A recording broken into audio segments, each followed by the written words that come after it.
danger, unable to speak or move? Or have you ever seen someone so scared that was shaking and started to hyperventilate without any apparent reason? Well, these situations might not be very common for some of you.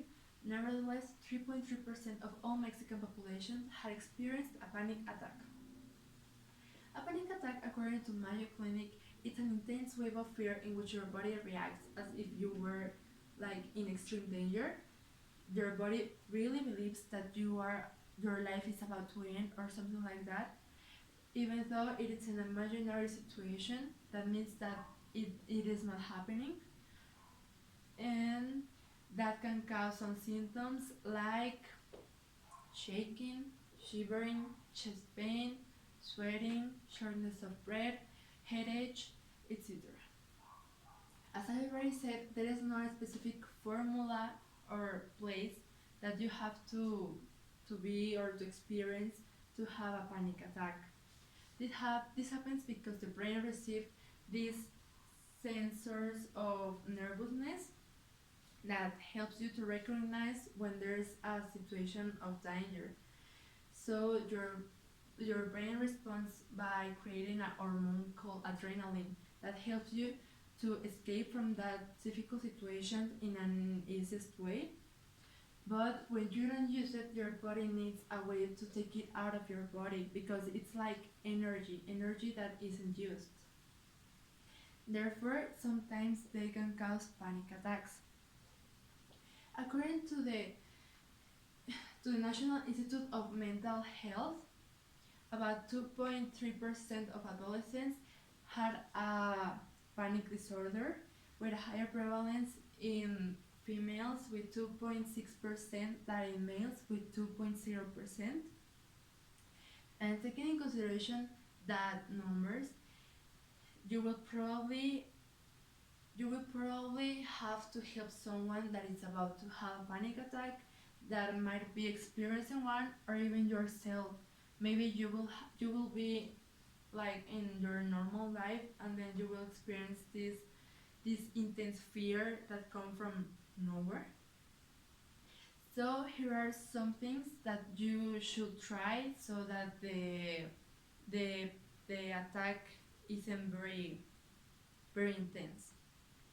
In the first place, you should control your breath.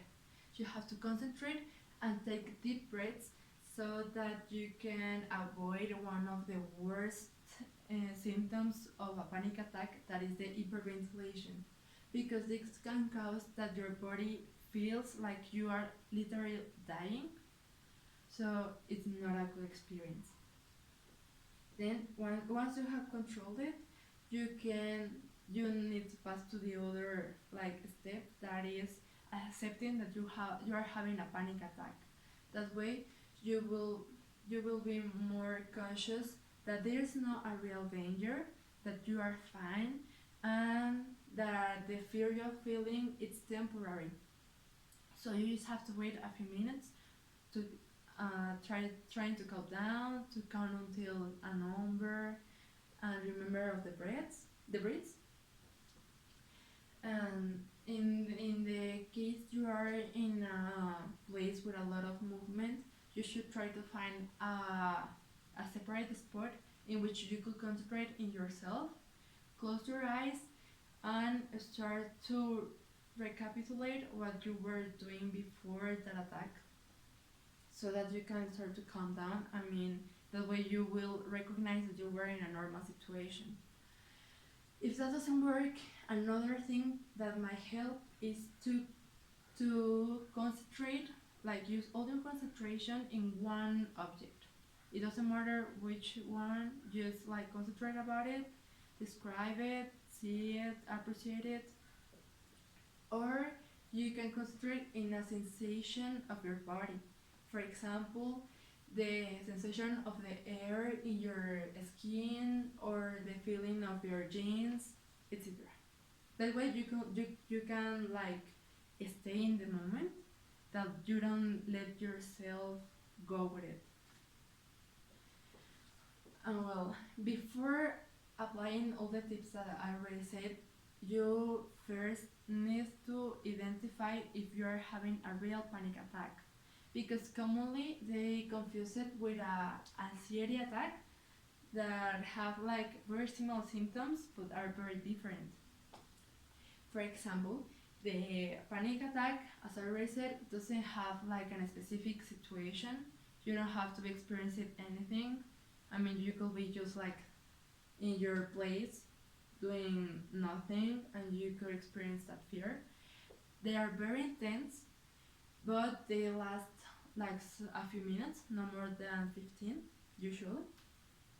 And talking about the anxiety attack, they are like their intensity vary depending on the thing that makes you the thing that overwhelm you, and sometimes they can last like a long periods of time, for example months. So it is important to take in consideration that things so that you can know what so that you can know what to do, because you can do different things depending on what you have. And well, it is normal to have one or two or even three panic attacks during your lifetime, but if you start to experience more than that number or very repetitive attacks, then you might be suffering of a panic disorder. A panic disorder takes place when a person is like very afraid of having a panic attack. I mean, they already had it, like 2 times, and they always remember the bad feelings they had, and they are all the time like, oh my god, I'm going to have one, I'm going to have one, this is going to be the point. So this leads to other situations that can affect your social skills, that are um, anticipatory anxiety, phobic avoidance, y agoraphobia. This causes that you don't want to like socialize the same way you did it before. For example, they start to avoid some places like crowded places, or places with a lot of sound, or small rooms, etc. I mean, places where a normal person can be without having any type of problems. But for but for these people, they are like places of danger, because people will know that they have this disorder, and they will they will be embarrassed and all that stuff. And because of that, sometimes they start to lose some relationships, because they start to feel that they won't be accepted, that everyone will be against them, etc. So this can lead to more complicated disorders like depression, low self-esteem, bad feelings, bad thoughts, etc. So in conclusion, I think it's very important for us to understand these natural responses that the human has to certain situations, because even though sometimes they can lead to more difficult disorders, everyone everyone deserves respect and deserves to be treated as a normal person. And it is also important to identify them, because that way you could help them in the case of need. Because, for example, imagine there is someone you care a lot about, and he's alone. I mean, he's having an attack and he's alone, because anybody is aware of what's going on. So this is like the use of one of the most important things a human has, that is empathy. So we should start to consider all the things that can a human could deal with.